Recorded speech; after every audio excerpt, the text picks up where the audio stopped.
the crab that played with the sea. Before the high and far-off times, O my best beloved, came the time of the very beginnings. And that was in the days when the eldest magician was getting things ready. First, he got the earth ready, then he got the sea ready, and then he told all the animals that they could come out and play. And the animals said, "O eldest magician, what shall we play at?" And he said, "I will show you." He took the elephant, all the elephant there was, and said, "Play at being an elephant." And all the elephant there was played. He took the beaver, all the beaver there was, and said, "Play at being a beaver." And all the beaver there was played. He took the cow, all the cow there was, and said, "Play at being a cow." And all the cow there was played. He took the turtle, all the turtle there was, and said, "Play at being a turtle." And all the turtle there was played. One by one, he took all the beasts and birds and fishes and told them what to play at. But towards evening, when people and things grow restless and tired, there came up the man with his own little girl daughter. Yes, with his own best beloved little girl daughter sitting upon his shoulder. And he said, "What is this play, eldest magician?"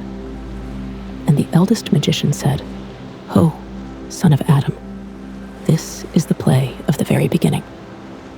But you are too wise for this play." And the man saluted and said, "Yes, I am too wise for this play. But see that you make all the animals obedient to me." Now, while the two were talking together, Pau Amma the Crab, who was next in the game, scuttled off sideways and stepped into the sea, saying to himself, "I will play my play alone in the deep waters, and I will never be obedient to this son of Adam." Nobody saw him go away, except the little girl daughter, where she leaned on the man's shoulder. And the play went on, till there were no more animals left without orders. And the eldest magician wiped the fine dust off his hands and walked about the world to see how the animals were playing. He went north, best beloved, and he found all the elephant. There was digging with his tusks and stamping with his feet in the nice, new, clean earth that had been made ready for him. "Kun," said all the elephant there was, meaning, "Is this right?" "Paya kun," said the eldest magician, meaning, "That is quite right." And he breathed upon the great rocks and lumps of earth that all the elephant there was had thrown up, and they became the great Himalayan mountains, and you can look them out on the map. He went east, and he found all the cow there was feeding in the field that had been made ready for her, and she licked her tongue round a whole forest at a time, and swallowed it, and sat down to chew her cud. "Kun," said all the cow there was. "Paya kun," said the eldest magician, and he breathed upon the bare patch where she had eaten, and upon the place where she had sat down. And one became the great Indian desert, and the other became the desert of Sahara, and you can look them out on the map. He went west, and he found all the beaver. There was making a beaver dam across the mouths of broad rivers that had been got ready for him. "Kun," said all the beaver there was. "Paya kun," said the eldest magician, and he breathed upon the fallen trees and the still water, and they became the Everglades in Florida, and you may look them out on the map. Then he went south and found all the turtle. There was scratching with his flippers in the sand that had been got ready for him, and the sand and the rock rocks, whirled through the air, and fell far off into the sea. "Kun," said all the turtle there was. "Paya kun," said the eldest magician, and he breathed upon the sand and the rocks where they had fallen in the sea, and they became the most beautiful islands of Borneo, Celebes, Sumatra, Java, and the rest of the Malay archipelago, and you can look them out on the map. By and by, the eldest magician met the man on the banks of the Perak River and said, "Ho, son of Adam, are all the animals obedient to you?" "Yes," said the man. "Is all the earth obedient to you?" "Yes," said the man. "Is all the sea obedient to you?" "No," said the man.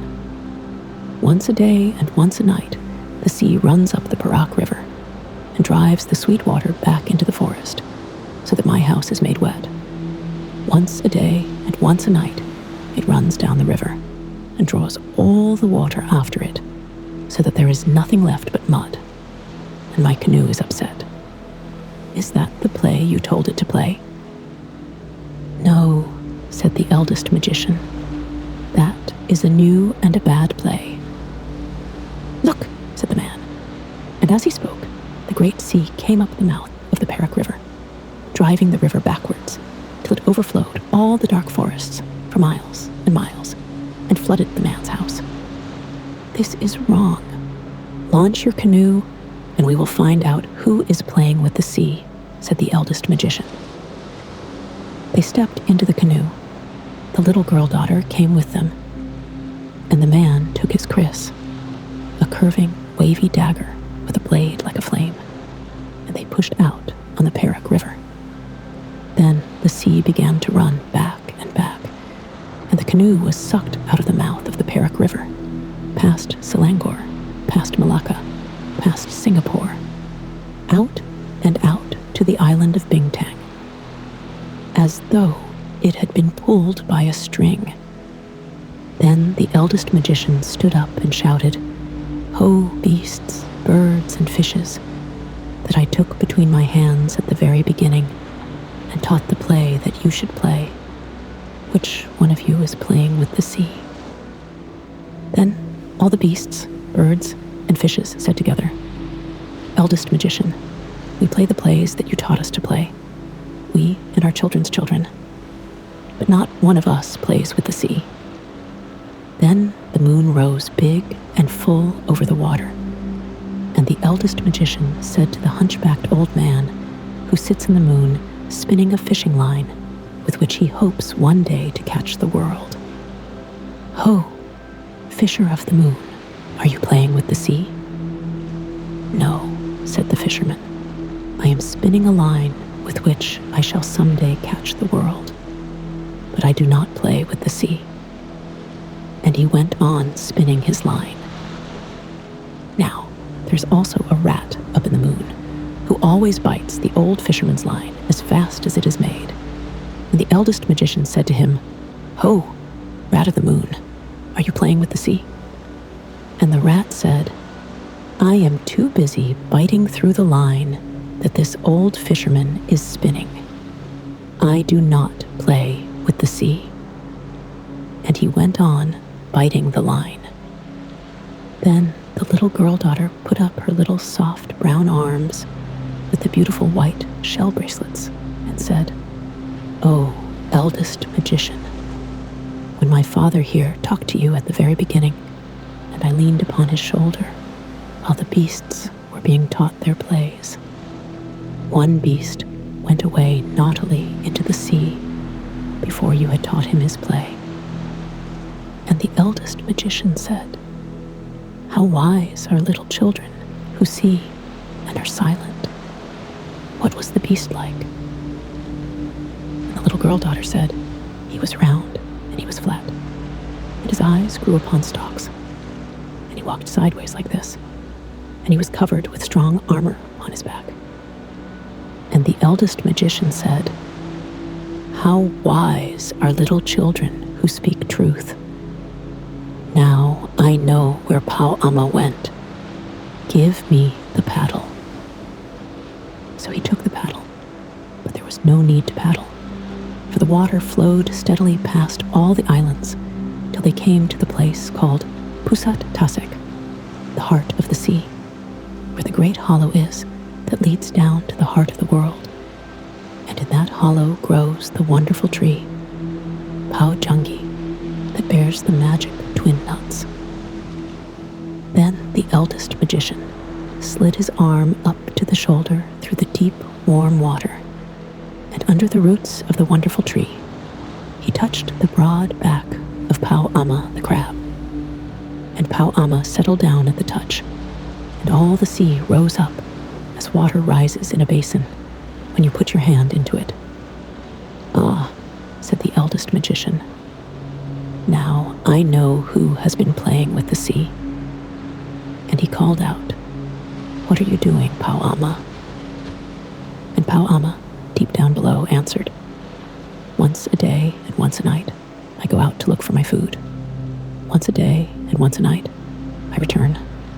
Leave me alone." Then the eldest magician said, "Listen, Pau Amma. When you go out from your cave, the waters of the sea pour down into Pusat Tasek, and all the beaches of all the islands are left bare, and the little fish die. And Raja Moyankaban, the king of the elephants, his legs are made muddy. When you come back and sit in Pusat Tasek, the waters of the sea rise, and half the little islands are drowned, and the man's house is flooded. And Raja Abdullah, the king of the crocodiles, his mouth is filled with the salt water." Then Pau Amma, deep down below, laughed and said, "I did not know I was so important. Henceforward, I will go out 7 times a day, and the waters shall never be still." And the eldest magician said, "I cannot make you play the play you were meant to play, Pau Amma, because you escaped me at the very beginning. But if you are not afraid, come up, and we will talk about it." "I am not afraid," said Pau Amma, and he rose to the top of the sea in the moonlight. There was nobody in the world so big as Pau Amma, for he was the king crab of all crabs. Not a common crab, but a king crab. One side of his great shell touched the beach at Sarawak. The other touched the beach at Pahang. And he was taller than the smoke of 3 volcanoes. As he rose up through the branches of the wonderful tree, he tore off one of the great twin fruits, the magic double-kerneled nuts that make people young. And the little girl daughter saw it bobbing alongside the canoe, and pulled it in, and began to pick out the soft eyes of it with her little golden scissors. "Now," said the magician, "make a magic, Pau Amma, to show that you are really important." Pau Amma rolled his eyes and waved his legs, but he could only stir up the sea, because, though he was a king crab, he was nothing more than a crab. And the eldest magician laughed. "You are not so important after all, Pau Amma," he said. "Now, let me try." And he made a magic with his left hand, with just the little finger of his left hand. And, lo and behold, best beloved, Pau Amma's hard, blue-green-black shell fell off him as a husk falls off a coconut, and Pau Amma was left all soft, soft as the little crabs that you sometimes find on the beach, best beloved. "Indeed, you are very important," said the eldest magician. "Shall I ask the man here to cut you with Chris? Shall I send for Raja Moyankaban, the king of the elephants, to pierce you with his tusks? Or shall I call Raja Abdullah, the king of the crocodiles, to bite you?" And Pau Amma said, "I am ashamed. Give me back my hard shell, and let me go back to Pusat Tasek, and I will only stir out once a day and once a night to get my food." Eldest Magician said, "No, Pau Amma, I will not give you back your shell, for you will grow bigger and prouder and stronger. And perhaps you will forget your promise, and you will play with the sea once more." Then Pau Amma said, "What shall I do? I am so big that I can only hide in Pusat. And if I go anywhere else, all soft as I am now, the sharks and the dogfish will eat me. And if I go to Pusat, all soft as I am now, though I may be safe, I can never stir out to get my food, and so I shall die." Then he waved his legs and lamented. "Listen, Pau Amma," said the Eldest Magician. "I cannot make you play the play you are meant to play, because you escaped me at the very beginning. But if you choose, I can make every stone and every hole and every bunch of weed in all the seas a safe Pusat for you and your children for always." Then Pau Amma said, "That is good, but I do not choose yet. Look, there is that man who talked to you at the very beginning. If he had not taken up your attention, I should not have grown tired of waiting and run away. And all this would never have happened. What will he do for me?" And the man said, "If you choose, I will make a magic so that both the deep water and the dry ground will be a home for you and your children, so that you shall be able to hide both on the land and in the sea." And Pau Amma said, "I do not choose yet. Look, there is that girl who saw me running away at the very beginning. If she had spoken then, the Eldest Magician would have called me back, and all this would never have happened. What will she do for me?" And the little girl daughter said, "This is a good nut that I am eating. If you choose, I will make a magic, and I will give you this pair of scissors, very sharp and strong, so that you and your children can eat coconuts like this all day long when you come up from the sea to the land. Or you can dig a Pusat for yourself with the scissors that belong to you, and there is no stone or hole nearby. And when the earth is too hard, by the help of these same scissors, you can run up a tree." And Pau Amma said, "I do not choose yet, for all soft as I am, these gifts would not help me. Give me back my shell, O Eldest Magician, and then I will play your play." And the Eldest Magician said, "I will give it back, Pau Amma, for 11 months of the year. But on the 12th month of every year, it shall grow soft again, to remind you and all your children that I can make magics, and to keep you humble, Pau Amma. For I see that if you can run both under the water and on land, you will grow too bold. And if you can climb trees and crack nuts and dig holes with your scissors, you will grow too greedy, Pau Amma." Then Pau Amma thought a little and said, "I have made my choice. I will take all the gifts." Then the Eldest Magician made a magic with the right hand, with all 5 fingers of his right hand, and lo and behold, best beloved, Pau Amma grew smaller and smaller and smaller, till at last there was only a little green crab swimming in the water alongside the canoe, crying in a very small voice, "Give me the scissors." And the girl daughter picked him up on the palm of her little brown hand and sat him in the bottom of the canoe and gave him her scissors. And he waved them in his little arms and opened them and shut them and snapped them and said, "I can eat nuts, I can crack shells, I can dig holes, I can climb trees, I can breathe in the dry air, and I can find a safe Pusat under every stone. I did not know I was so important. Kun, is this right?" Magician, and he laughed and gave him his blessing. And little Pau Amma scuttled over the side of the canoe into the water, and he was so tiny that he could have hidden under the shadow of a dry leaf on land, or of a dead shell at the bottom of the sea. "Was that well done?" said the Eldest Magician.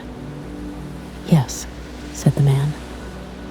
"But now we must go back to Perak, and that is a weary way to paddle. If we had waited till Pau Amma had gone out of Pusat Tasek and come home, the water would have carried us there by itself." "You are lazy," said the Eldest Magician.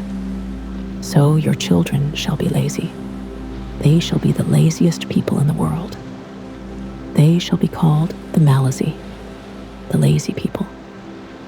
And he held up his finger to the moon and said, "O fisherman, here's the man too lazy to row home. Pull his canoe home with your line, fisherman."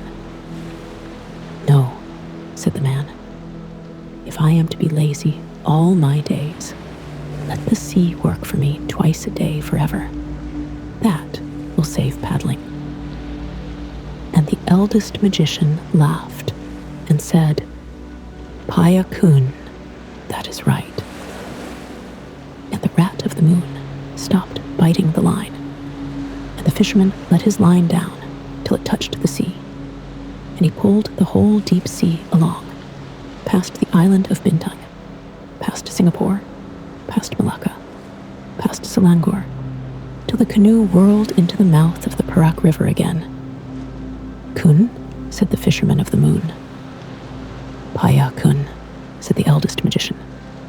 "See now that you pull the sea twice a day and twice a night forever, so that the Malazi fisherman may be saved paddling.